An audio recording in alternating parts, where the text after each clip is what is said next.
Good morning and welcome to the 2020 Salvation Army Annual Community Leadership Breakfast. I'm Gwen Bevel, morning anchor for KSN News 3, along with Wichita City Commander Major Jim Curl. It is so great to be here with you and to be part of such a great tradition, one that we've kind of had to change up this year due to the pandemic we're living in. No live event this year. No live event this year, but thank you, Gwen. It's our pleasure to be here, and I just want to take an opportunity to thank you for your support of the Salvation Army and your leadership in making this event happen, even virtually. It's a great thing. Well, we appreciate that, and we have been so happy to be part of it. Let's get things started this morning by recognizing community leaders, and we're going to hear from a few champions in our business world here in a few minutes. But first, we want to take this time to thank and honor our frontline heroes.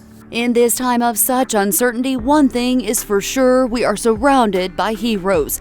They are on the front lines, from those in healthcare who have worked tirelessly, putting their own health at risk to help others heal, to their coworkers and teammates who stepped up to ensure they felt the love and had the motivation to keep moving forward, to the Sedgwick County Health Department ensuring folks had peace of mind as they rolled through sites, to our first responders, our firefighters who put those boots to work collecting donations to feed a great need, and our police officers who were there in downtown as boxes, one after another, were loaded into the cars of many who were hungry. And to those individuals and to the many groups that made time to lend a helping hand to the Salvation Army, we salute you. Thank you for being there for thousands of others during this challenging time, for sharing your huge hearts. Whether it was a meal or life-saving treatment, we now know for sure not all heroes wear capes. We've been blessed over the years to have some wonderful support from the business community. Here are a few leaders we greatly admire for their leadership in our community and deeply appreciate their major sponsorship this year. I'm Charlie Chandler. I'm CEO at Intrust Bank. My family and the bank have been involved with the Salvation Army for over 100 years and have found it to be a tremendous benefit to the community and frankly all over the world. Salvation Army started in the 1860s, I think 1865 actually, in London, and has been a huge part of spreading, frankly, the gospel across the world by pure humanitarian efforts. The thing I love about Salvation Army is that they are a pure ministry in that they are inclusive. They try to address people's needs regardless of their situation and adapt themselves as times change to meet the needs of the area or the community that they're involved in at the time. They're always the first ones there in a disaster.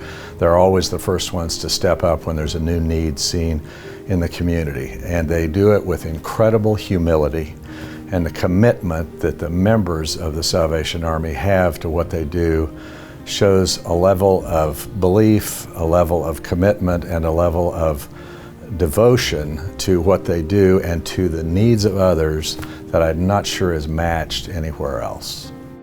Evergy is proud to be a partner with Salvation Army as they work through their mission to provide to our communities.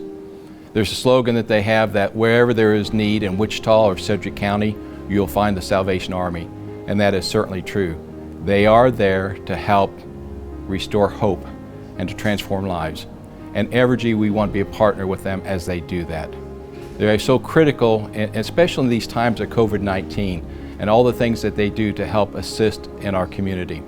And at this time, I would like to take a moment to give a shout out to all those people who are on the front line, whether it's the healthcare workers, our police, our firefighters, or whoever it might be who is helping the Salvation Army and others in this time of need with COVID-19. They are making a significant difference in our community. We at Evergy are happy to be participating in all the different programs that Salvation Army has. We have our monthly, our employees will go down and help out in the client care pantry.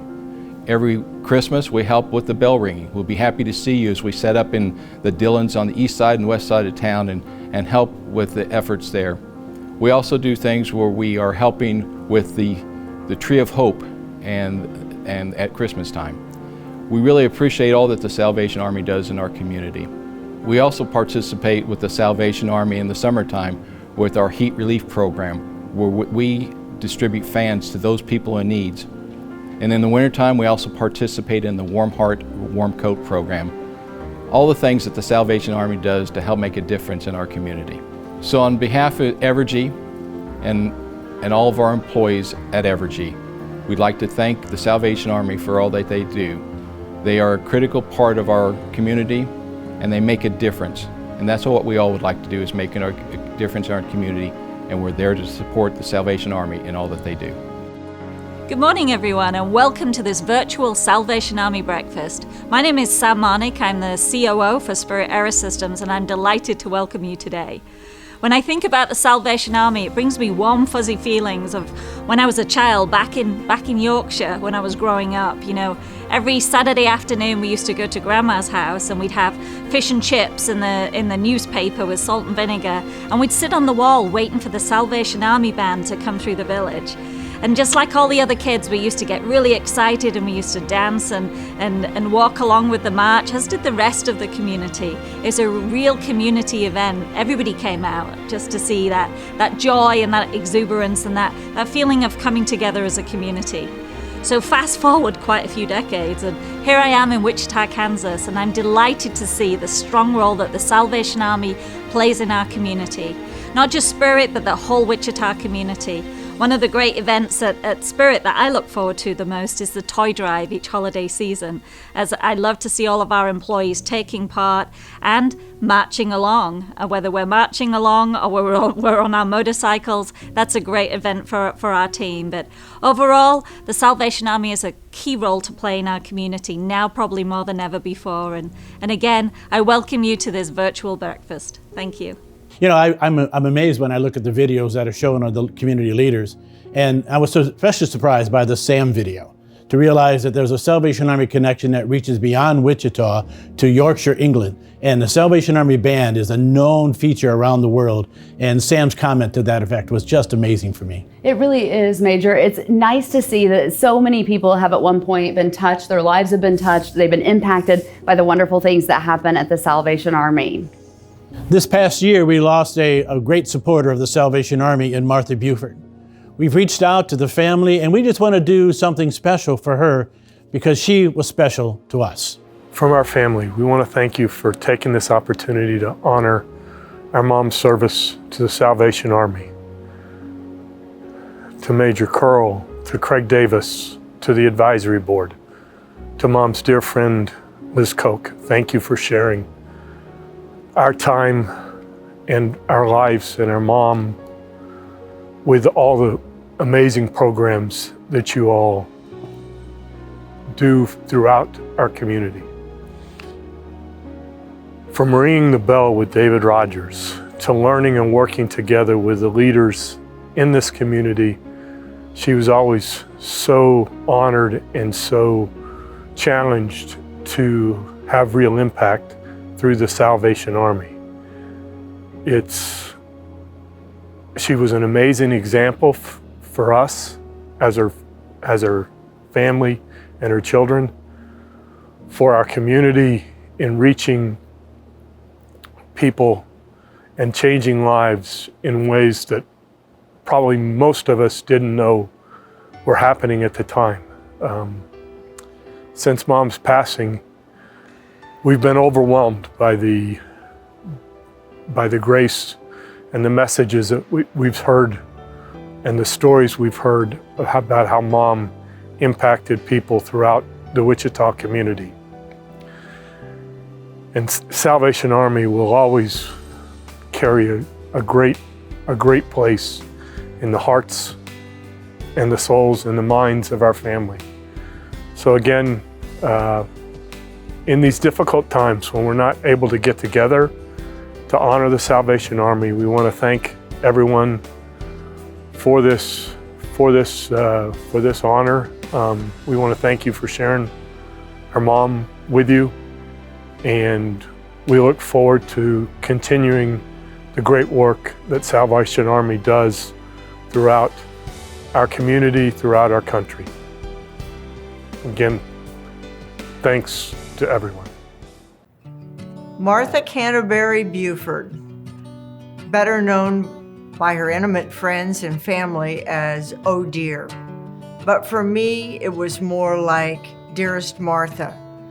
Martha was a proper lady, a lady to the very marrow of her bones, elegant, chic, soft-spoken, with white gloves and calling cards. Lady that she was, her mission in life was to just get things done. And she did it very simply, very straightforwardly, and was able to muscle through some of the toughest problems. The Salvation Army was perfect for her, surrounded by humble soldiers who also like to get things done. When I suggested that she take the chairmanship role at the Salvation Army, she laughed hysterically, which was her very polite way of telling me no. So in the end, with COVID and no proper goodbye or celebration of life, I really think Martha would be okay with that. Just get it done. We're honored to announce that beginning next year, in honor of Martha Buford's service to the Salvation Army, we'll be awarding a new Salvation Army Honorary Community Leadership Award. Our guest speaker today is Dan Mears. Dan goes to work each and every day like many other men dressed in a suit. The only difference is that instead of wearing a tie with a suit, Dan wears a tail. You see, Dan has a very unusual occupation. He's a professional mascot. For the past 30 years, Dan has served as KC Wolf, the mascot for the Kansas City Chiefs. Dan averages more than 350 appearances each year and has traveled all throughout the U.S. and around the world, entertaining fans of all ages.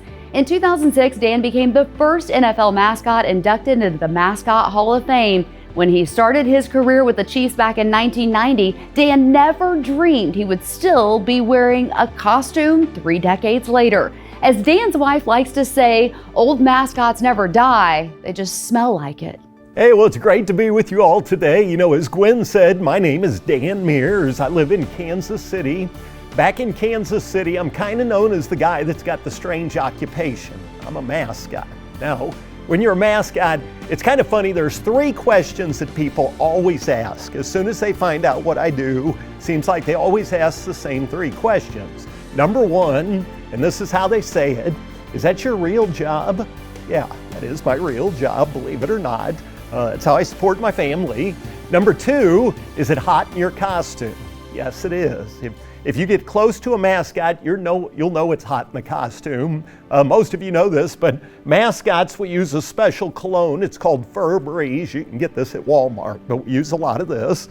And then the other question that I hear a lot is, how did you get into that line of work? How did you become a mascot? Well, some of you know I got my start back in college, and I'm hesitant to say this, but I was a Tiger at the University of Missouri. Now, I know here in Kansas, I am surrounded by Jayhawks, Wildcats, and Shockers, but that's what I did. I was Truman the Tiger at the University of Missouri, did that for about 4 years, and then I graduated, and that made my mom and dad really happy. You know this, the smart kids graduate magna cum laude. I graduated thank the laude. So I graduate, my parents are both excited. They're like, son, we're proud, but you need to find a job. So if you know, the first job I got after 4 years of college, went out, I got my first job working in professional baseball. I dressed up in a bird outfit for the St. Louis Cardinals. Now, if you're a Cardinals fan, you know, the Cardinals mascot's character called Fred Bird. And if you look at this picture, the guy who was Fred Bird before me, you can tell, was a short guy. You see, I'm pretty tall. That meant his feathers covered up a lot more than my feathers covered up in that bird outfit. And so I'm running around St. Louis like a bird. I get a call from the Kansas City Chiefs. They wanted to know if I would be KC Wolf. And I thought, you know, I bet I'll look a lot better going to work each day in gray fur than cute yellow tights. And so I took the job in Kansas City.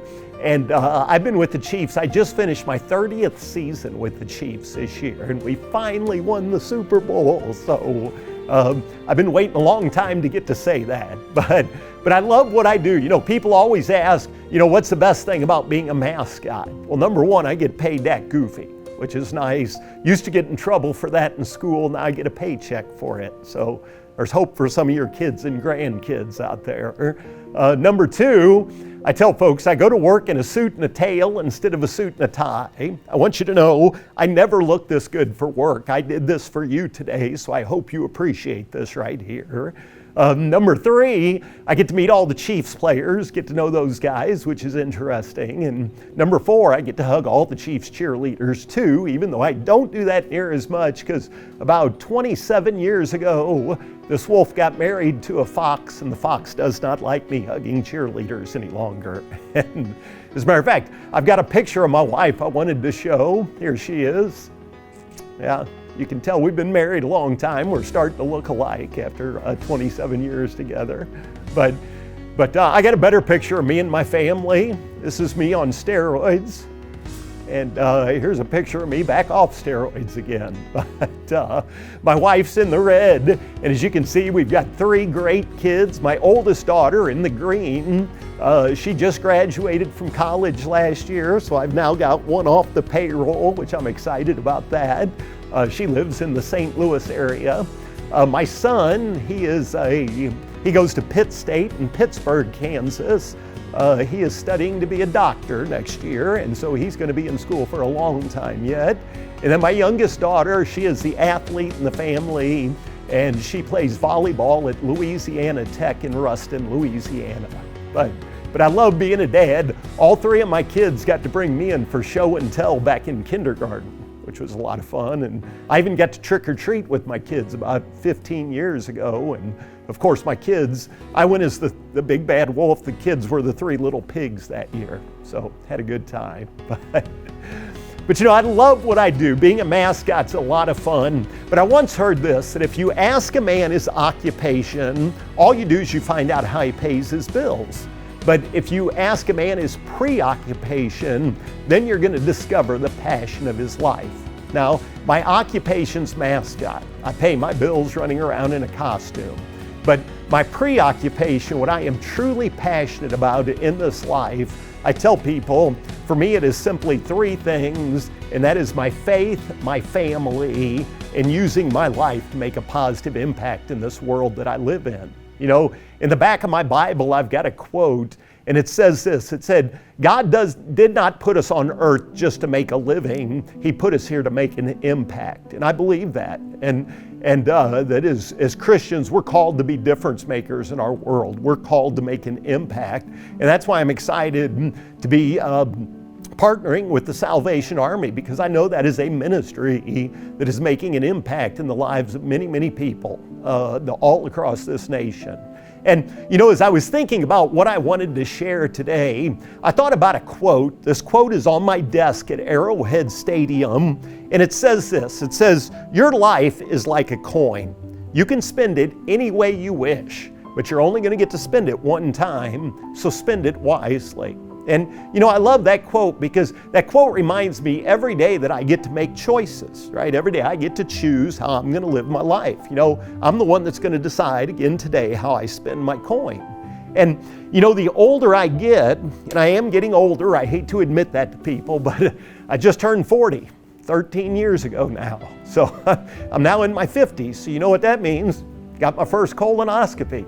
Yeah, that'll make you feel like an old guy in a hurry right there. But and that's more than you wanted to know about me today. And I'm not even sure if I was supposed to share that at a Salvation Army get-together. But you know, the older I get, the more I realize that how you choose to spend your coin each day is so important, because the choices we make every day, big choices, even the small ones, those just add up over time. And at the end of your life, when you look back at your life story, that's who you are. It's who you've become. It's the impact, the influence you've had with your life. It's going to be determined by the choices you've made along the way. And you know, we're all writing a life story, and every day is just another sentence in our story. And I once read that since you're the author of your story, you know, ultimately God's the author of our stories, but we're kind of co-authors in this deal. But since you're one of the co-authors of your story, you get to decide every day whether that sentence you write is going to end with a period, a question mark, or an exclamation point. And you know, I've always tried to teach my kids to do your best to live every day so that it ends with an exclamation point. And you know, the short time that we have together today, I'm going to share with you a little bit of my own life story. And if I was going to be really honest, I would tell you that the chapter of my story that I'm about to share, in many ways it's been my least favorite because it's been the most difficult, been by far the most painful. But the reason I'm going to share it today is in other ways I look at this as one of the great chapters of my story, because through this chapter God has taught me some incredibly valuable life lessons. But the chapter I'm going to share begins on November the 23rd of 2013. I tell people that I will always remember that day because on that day I literally came within inches of losing my life. Now, thankfully, instead of losing my life, I spent 9 days in a hospital and I got some big scars. And I had a man tell me once that scars are just tattoos that come with a cool story. Well, today, I'm not going to show you my scars because if I do that, I will never get invited back to Wichita, Kansas. So I'm not going to show you my scars, but I do want to share with you just briefly my story. But the question that I have been asked hundreds of times now over the past 6.5 years is, what happened to you? You know, how did you get hurt? And some of you may know the best way for me to answer that question is by telling you that Casey Wolf got to go for his very first bungee jump, and let's just say things didn't turn out very well for me. You see, I'm not only an NFL mascot, I'm also a failed bungee jump survivor, and there's not a lot of guys that get to say that. That's kind of a small niche I've created for myself at this point in my life. But today, I want to share with you what happened to me, but more importantly than that, I want to share with you some of the greatest lessons that God has taught me since that day. But November the 23rd of 2013 was a Saturday. I woke up bright and early that morning. I drove to a little town up in northern Missouri called Chillicothe. They were celebrating their holiday parade. So Casey Wolf was up there, Santa Claus was there, and a whole bunch of horses were in this parade. And apparently every horse in Chillicothe had eaten a whole bunch of fiber the day before the parade too, I found out as I tried to walk this parade route. But after I get through this parade, I get back in my car and I drive back to Arrowhead Stadium in Kansas City where I was going to practice a stunt that I was going to perform the next day at the Chiefs game.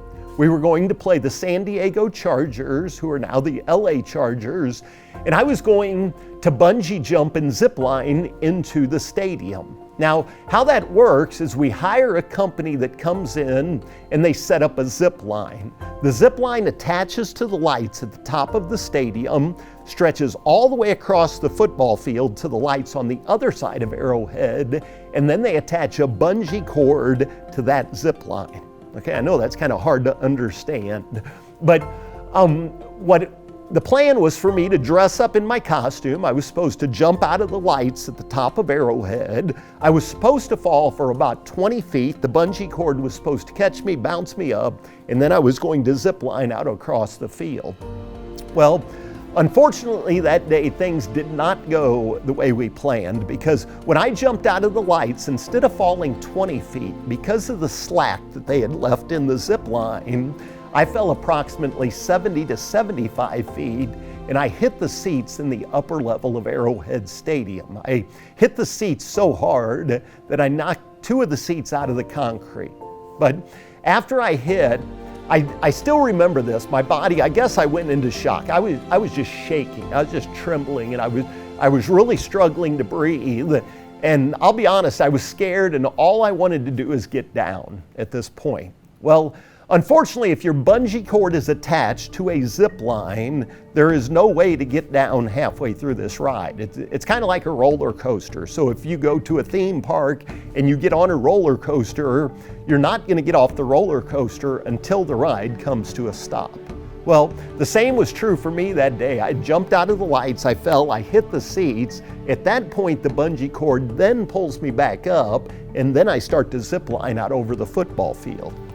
Now, I wish I had time to share with you all the details of what happened to me that day and how I can look back on this. And trust me, I have thought about this so many times since it's happened to me. But the fact that I'm still here, the fact that I get to sit here today and I get to share my story with you makes me very, very grateful. And I'll just warn you right now, sometimes in life when you're extremely grateful for something, like still being alive, you know what'll happen? Every now and then it makes your eyes water. And that's a good thing, because somebody told me once, if your eyes don't water, your head will swell. Think about that. So if you see my eyes water, it's I don't get a big head like some of the NFL players I met. But I got to make a long story shorter today. So I will tell you, I got to do something that day that was never, ever on my bucket list. I got to ride really fast in the back of an ambulance. And they took me straight to Center Point Hospital in Kansas City. And as soon as I get there, there's all these doctors and nurses that are waiting at the emergency room door. And they wheel me in and they start doing CAT scans and x-rays. And they're checking me out from head to toe and inside out. And here's what they discovered. They found I had broken 7 ribs on my left side, and I'd also collapsed my left lung. That's the reason I was struggling to breathe, is my left lung had collapsed. And I don't know if you've ever collapsed a lung, but how they fix that, they give you a chest tube. And I don't know if you've ever personally had a chest tube, but don't put those on your bucket list, because I still remember the doctor, he looked at me, he said, "Mr. Mears, it's just going to be a small little tube. We'll insert that into your chest cavity, and you might feel a little bit of pressure." Well, apparently that doctor had never had a chest tube before in his life, because it is a lot more than just a little bit of pressure. But not only had I broken the 7 ribs and collapsed my left lung, they also discovered I had shattered my tailbone. I cracked my sacrum, that's the bone your tailbone attaches to. I got a big gash on the back of my left leg that required stitches, and I got several units of blood because I had lost a lot of blood after I had hit the seats. But then my worst injury, they discovered I had broken the T12 vertebrae in my back, and the next day I had surgery. And they installed these new titanium rods. So if you look at this x-ray, you can see the titanium rods, and they also gave me 8 screws to hold those titanium rods in place. And I'll never forget that night of November the 23rd of 2013. Here's another picture of what I looked like. And you see me in that hospital bed, and you're thinking, wow, you don't look very good. Well, I didn't feel very good that night either. But here's what I remember most about that night. The doctor came into my hospital room. He explained all the injuries I had and explained I was going to have back surgery the next morning. He's walking out of the room. He gets to the door. He turned around and he looked at me, and I'll never forget his words. He said, "Mr. Mears," he said, "I hope you realize tonight that you are a very lucky man." He said, "If you fell 75 feet, he said, number 1, you're lucky you're still alive. And he said, number 2, you're very lucky that you're not paralyzed right now." And you know, that night in that hospital bed, I thought a lot about what that doctor said. I thought about my life, and you know what I thought a whole lot about? Thought a whole lot about how I was choosing to spend my coin each and every day. And today, I'd just like to wrap up by sharing with you what I consider some of the greatest lessons that God has taught me since that night in that hospital bed. Number 1, let me say this. I do not believe that I am lucky to be alive. I do believe I'm extremely blessed. You know, I don't believe in luck. I don't even believe that what happened to me was an accident. You know, in the back of my Bible, I've got another quote, and I wrote this one down long before my bungee jump, but the quote says this: "There's no such thing as accidents. They're all just incidents in God's perfect plan for my life." And that's what I do believe. You know, I've got a good friend of mine, and he likes to say this: there's one word that is not in God's vocabulary, and that's the word oops, okay? On November the 23rd of 2013, God was not sitting up in heaven going, "Oops, oh boy, I didn't know Dan was going to fall that far today." No, God knew that was going to happen. Now, listen, does that mean God doesn't love me because He allowed something painful to happen in my life? That's not what that means at all. You see, I know God loves me. There's no doubt in my mind about that. I read that again this morning in my devotion. But you know what? I know He loves me. And you know what else I know? I know He loves me way too much to just allow needless pain in my life. So even though I didn't like the pain, trust me, I didn't like it at all, I knew that God must have a purpose behind this pain, or He would have never allowed it into my life. And that's one of the lessons He taught me through this, is sometimes we go through difficult situations, we go through problems or hurt in our life, and we always seem to look at that as something negative, when in reality, God can use the trying times in our lives to teach us some incredibly valuable lessons if we'll allow Him to do that. And one of the big lessons He taught me during this time, and this is something my mom tried to tell me in high school, and back then, unfortunately, I didn't think my mother was very smart when I was in high school. Well, guess what? She was a whole lot smarter than I was back then. But I still remember my mom used to tell me and my brothers that the most important things in life are not things. The most important things in life are relationships. And you know what? My mom's a smart gal, because as I spent 9 days in that hospital bed, not one time, and I mean not once, did I think about how big my house was. Not once did I think about how nice my car was, or whether or not I had the latest smartphone. Not once did I think about whether I had the latest fashion clothing or not. As a matter of fact, for 9 days, I wore the same outfit, and it was not fashionable. It was well ventilated on the backside. I don't know if you've ever seen those hospital gowns. I don't know if you've ever had the opportunity to wear a hospital gown, but you know what they say about hospital gowns or wearing hospital gowns, it's kind of like owning a bad health insurance policy. You only think you're fully covered. And there's a whole lot of truth to that when you're walking down a hallway at the hospital and that. But you spend 9 days in a hospital bed, you get a lot of time to just sit and think. And it was during those 9 days, I was reminded over and over and over again that the most meaningful things in my life, it's not my things, it's not my stuff. What helped me get through 9 days in a hospital and then 6 months of just very, very painful therapy and rehab day after day after day, 3 things: my faith, my family, and my friends. And you know what? You think about it, all 3 of those things that I just mentioned, those are all relationships. My faith, that's my relationship with Jesus Christ, the most important relationship in my life. And I tell this to people all the time. My goal as a man, every day I can get out of bed, it never changes, okay? It is the same every single day, and that's just get up, go out, and love other people. And not judge other people, but just get out and love other people. And let me tell you, you probably know this, some people are really, really difficult to love. God tells me to love those people anyway. But you know what? Because listen, one day when my life story is complete, when people are standing around at my funeral, I could care less if people know I was in the Mascot Hall of Fame or not. You probably didn't even know there was a Mascot Hall of Fame, did you? I could care less if they know how many years I spent running around as a mascot for the Chiefs. Because one day when my story's complete, I don't want to be remembered for what I did. How I hope to be remembered is for who I was. And if the only thing that people ever say about my life is that I love the Lord and I love people, I'm good with that. Okay, that right there is how I hope to be remembered someday. But that's my faith. Secondly is my family, my wife, my kids, my parents, my in-laws. I was just blessed to have a great family to support me through that difficult time. And then finally friends from my church, my neighborhood, my co-workers, just so many great people that would bring a meal to our house or just be there to support me and encourage me through those difficult days. And let me just challenge you today, as you decide how you're going to spend your coin each day, I challenge you to make relationships a priority, because if you're going through a difficult time in life, it's your relationships are what help get you through the difficult times. And even if you're not going through a difficult time, if you're here and everything's good in your world, and I hope it is, here's what I've discovered on the good days and the not so good days, it's my relationships. Number 1, my relationship with Christ, and number 2, my relationship with others. That right there is what gives my life meaning, and that's what gives my life purpose. And like I said, that's what I love about the Salvation Army, is that what they promote is relationships. Number 1, a relationship with Christ, the most important relationship that we will ever have, and then just be there to support and provide loving relationships to those who may be going through a difficult time.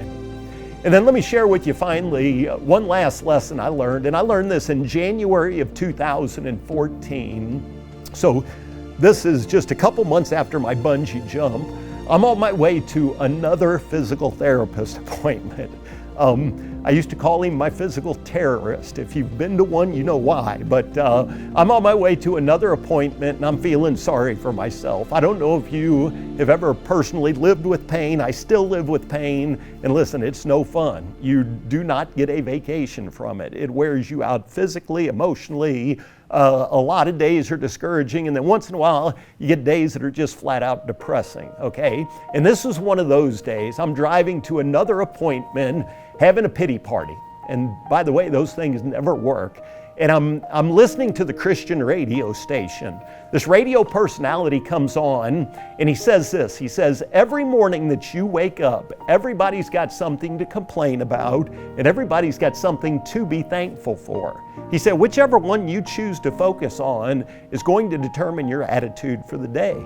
And I still remember sitting in my car, tears running down my face, and I realized, you know what?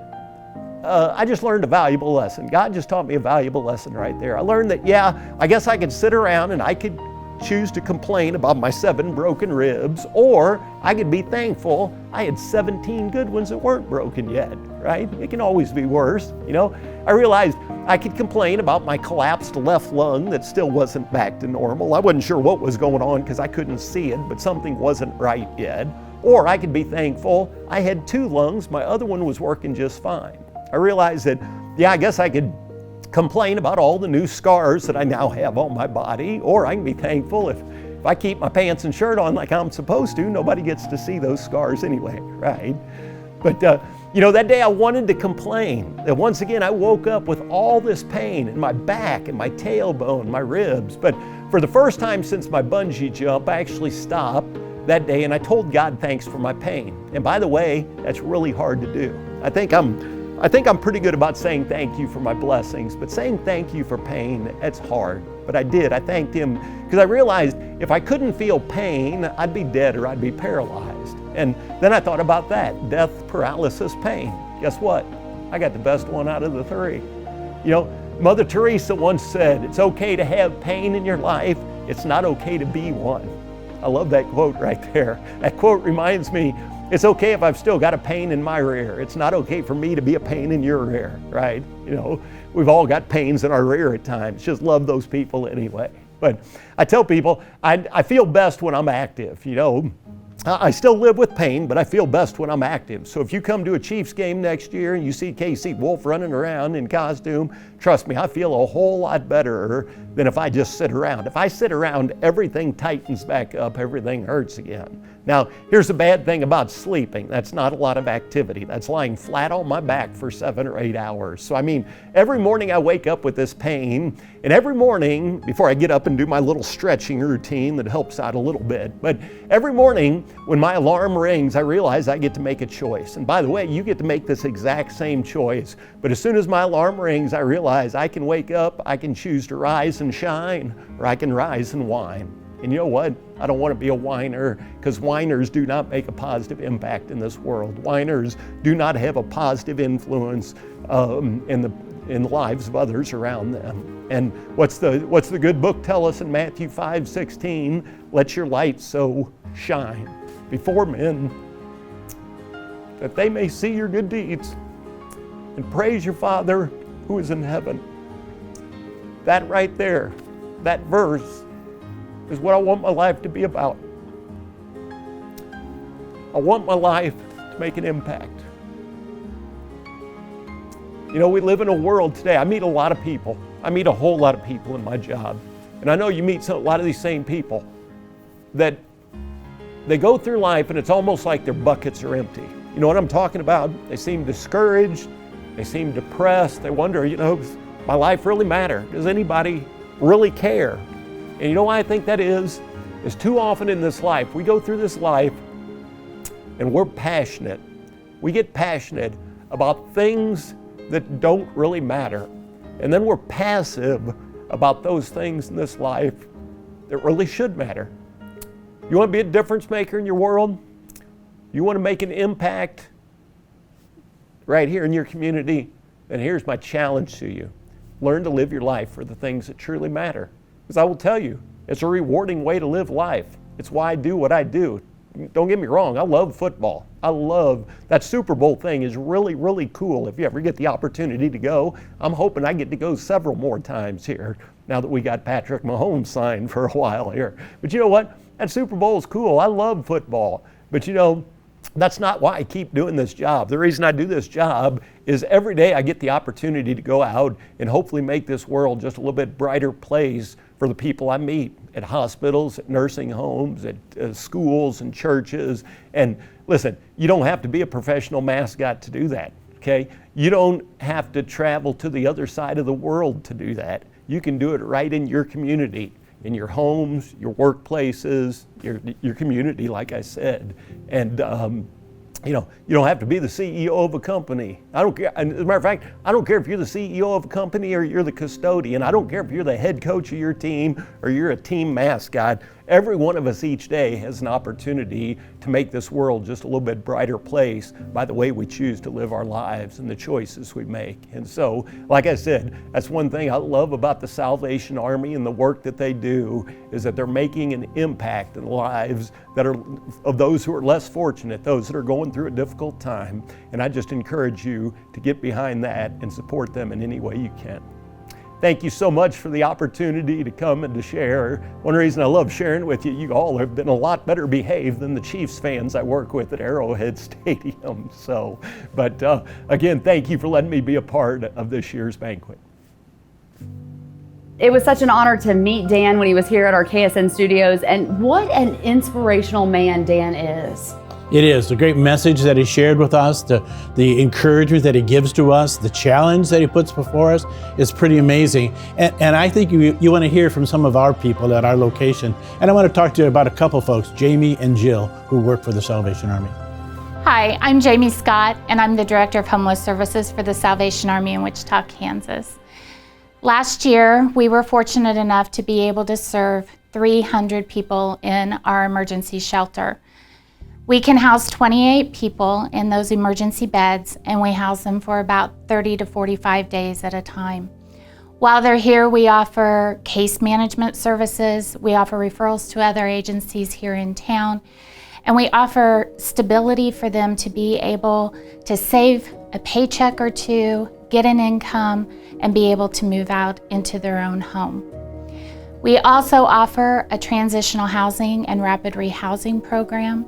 Our transitional housing is here on grounds. We have 6 apartments that single women or families can utilize, and they can stay here for up to 6 months.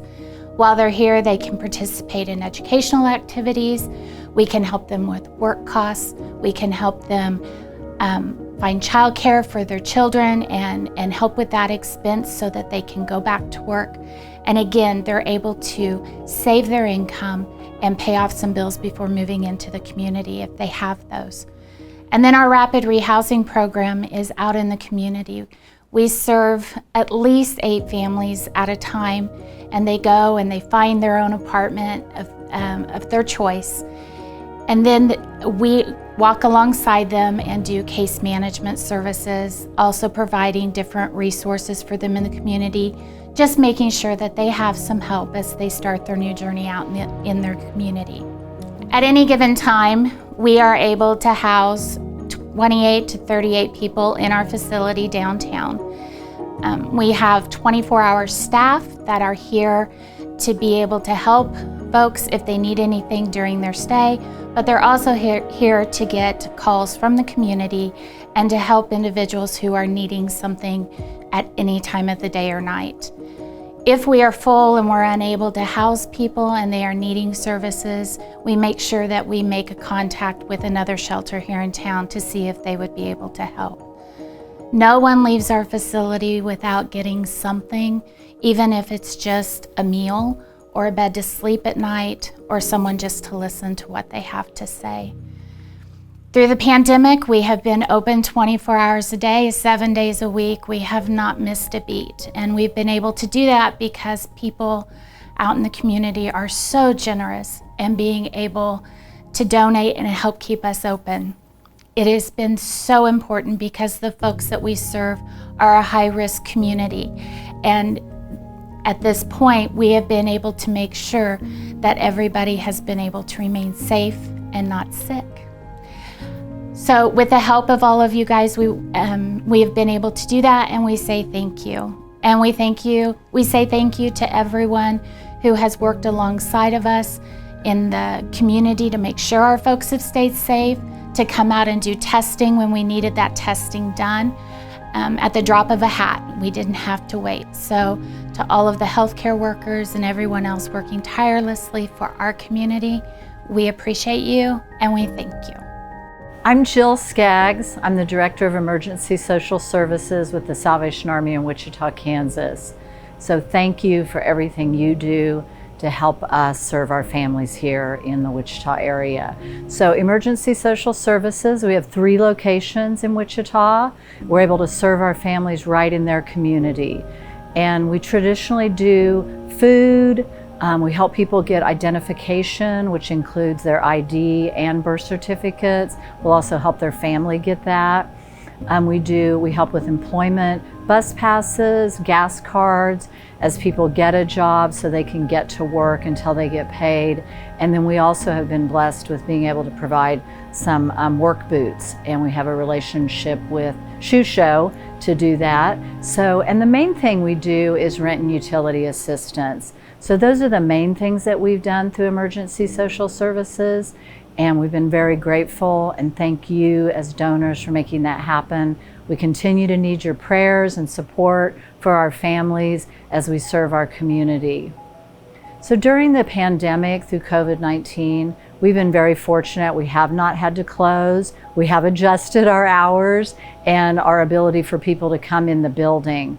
But we have stayed open. We were one of the first providers in the community on March 23rd to start helping people with rent and utility assistance. And we're grateful for our donors that made that happen over at the Wichita Community Foundation. But we continue to need support as we serve families just through this unknown time. And our main concern right now, as a lot of you know, is the rent and utility assistance. So there's lots of information in the news about eviction moratoriums. Our providers have had to start turning people off, and we're here to be able to help so that that doesn't have to happen. And we're very grateful for you and everything you've done to make that happen. We've seen about a 300% increase in helping people with rent and utilities from last year to this year, and about 139% increase in our food distribution. So we know there's a need in our community. And we'd love to be able to share a story with one of our clients who were able to help with utilities, food, and a lot of other things, and that's Anna Daniels. Thank you. I got here August 27th. I just stepped on faith. God said, get on that bus. I was going to Topeka. That spirit said, I didn't say Topeka. I said, Wichita. I said, I don't know nobody in Wichita. So I stepped out in faith and came. I'm a recovering drug addict. I don't use it anymore. I'm 7 months clean. I'm going on 7 months. Congratulations. And from being I built a strong network. I went to Salvation Army. I asked me, Anna, you know where I can go? I'm not from here, but try the Salvation Army. And stay faith was hard sometimes. You know, some jobs are hard. I meet so many wonderful people up there. And God keep telling me, I got you. God put the right people in your life. Yeah. But he'll wean the wrong ones out if you allow him to. God said, God, I need your help. My picker broke. I don't need to be in no relationship, but I need your help in all areas of my life. You know, how can I be a help to someone if I'm messed up? You know, it's not gonna work. You know, I thank Salvation Army for helping me. I see a lot of people that comes, and then I say, wow, y'all got a lot of resources here in Wichita. We do. Extremely a lot. And I look at some of these women, I say, you gotta want it. I said, you gotta want it. You gotta want it. Be willing to surrender. You got to surrender to a place. You got to be in a facility. If it's a women's house, a men's house, I'm strong for that. You have to go. You have to be willing to stop using. You have to be teachable. You got to be set rules. It's got to start all over again. As a baby, praying, you pray to God. Because without him, you ain't gonna be able to do nothing. On behalf of the Salvation Army, I just want to take a moment to say thank you for all that you've done to make the Army a vital force in Wichita. The leadership breakfast has evolved over its lifetime, and the purposes and intents have always remained the same: to tell the story of people who have made a difference in our community and to encourage others to do the same. The mission of the Salvation Army is to preach the gospel and to meet human needs without discrimination. We are still striving to meet that need. During this pandemic, we've seen increases in requests for assistance in all areas of our service, while numbers that are beyond compare. 300% increases in individuals and families searching for help with utilities. Over 200,000 pounds of food distributed on a curbside distribution service every week. The Salvation Army has launched a new campaign this year, this past Monday, and we're calling it Rescue Christmas. It's not about saving the day of Christmas. It's about rescuing people and restoring hope and transforming lives. We in the Salvation Army and this community need your help to make that happen. So, to be completely honest, we're asking that you step up with us to do whatever you can to rescue Christmas for the thousands of people we serve in Wichita. We are asking for financial assistance and physical assistance. We need people to return to volunteering, safe volunteering, no or limited contacts in that delivery of service. We're asked today that you consider a gift financially and personally to support the work and mission of the Salvation Army. On behalf of the Salvation Army and the people that we serve around our Wichita and Sedgwick County area, just say thank you to KSN for all that you have done. Gwen, you specifically, you are a champion in our eyes for what you do for the Salvation Army. So thank you very much. I appreciate that. And I always look forward to spending time with the kind folks at Salvation Army. So many wonderful volunteers and a wonderful staff as well. And thank you so much for joining us on this day. We sure hope you have a blessed one. And as we leave you, we're going to take a look at some of the kind hearts from right here in our community who made this program possible. We hope you have a wonderful, wonderful day, and thank you to all the heroes who help out the Salvation Army.